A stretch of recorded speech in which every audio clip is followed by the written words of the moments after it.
Artésiens et Ternésiens, bonjour. Que vous soyez de Bapaume, de Beaubière ou de Saint-Paul-sur-Ternoise, de Port-d'Artois, d'Auxy-le-Château, d'Avelle-le-Comte ou encore de Marquion, qu'importe. Vous êtes des 295 communes qui composent la première circonscription du Pas-de-Calais. C'est sur ce très vaste territoire que j'ai l'honneur de porter ma candidature pour l'élection des législatives des 12 et 19 juin prochains. Je souhaite sincèrement être le député qui représentera les intérêts de chacune et de chacun, sans distinction, et je suis conscient que la tâche ne sera pas simple. Pour prétendre vous servir, il faut connaître au mieux nos villes et villages ruraux. Il faut être, comme on dit, du cru. J'en suis depuis toujours. Je suis à Plaincourtois, j'ai été ouvrier, puis cadre, puis artisan sur l'Artois et le Ternois, avant de changer de vie à 40 ans. J'ai ainsi suivi mes convictions politiques et citoyennes. De 2012 à 2017, j'ai eu l'honneur de servir notre circonscription en qualité d'attaché parlementaire. Je suis maire et conseiller communautaire depuis 2014, et parallèlement à cela, j'ai été plus de 15 ans correspondant de presse, ce qui m'a permis d'être au plus proche des associations, des entreprises locales et du quotidien de chacun. Dès le lendemain de l'élection, je serai donc capable de porter les grands dossiers en cours que je connais parfaitement, tels que le canal Seine-Nord-Europe, ou la redistribution plus juste pour les habitants et les communes des retombées économiques de l'énergie verte. Je mettrai sans délai en chantier des discussions à l'échelle des communautés de communes. Je veux redonner, comme le souhaite d'ailleurs notre président du département, je veux redonner des richesses et de l'autonomie aux villes et aux villages ruraux.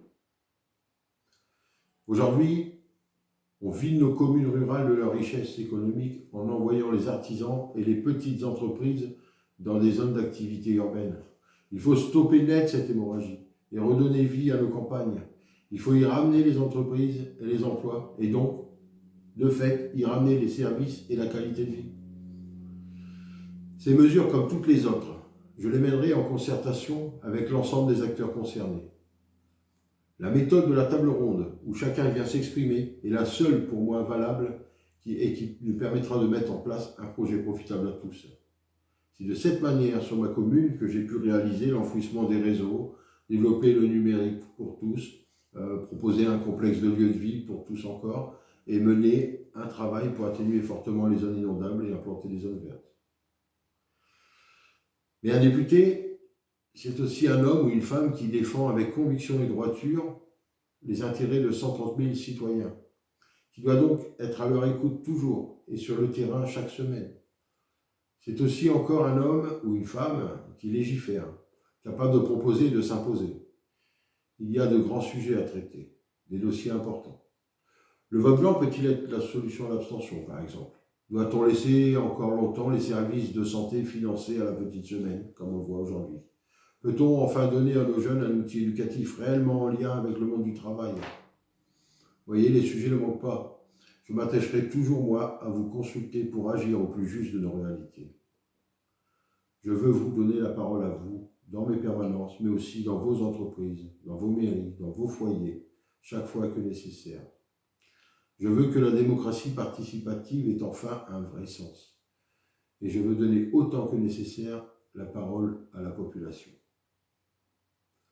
Enfin, au-delà de ce vaste plan quotidien, un député est un personnage politique qui a traité des sujets d'ampleur internationale pour les intérêts de la France, de l'Europe et du monde. Je suis conscient, en ma qualité de maire déjà, de la fragilité de nos valeurs républicaines et laïques. J'y serai d'autant plus attentif en qualité de législateur. Dans les semaines à venir, nous pourrons nous rencontrer. Avec ma suppléante et mon équipe, nous présenterons un programme construit avec des citoyens et nous écouterons avec attention vos propositions et vos remarques. Imposez-vous, prenez en main cette élection, échangez, informez-vous, soyez ensemble unis, soyez mobilisés. Le devenir de cette belle et grande circonscription est dans vos mains et dans votre vote. Merci de votre écoute et à très bientôt.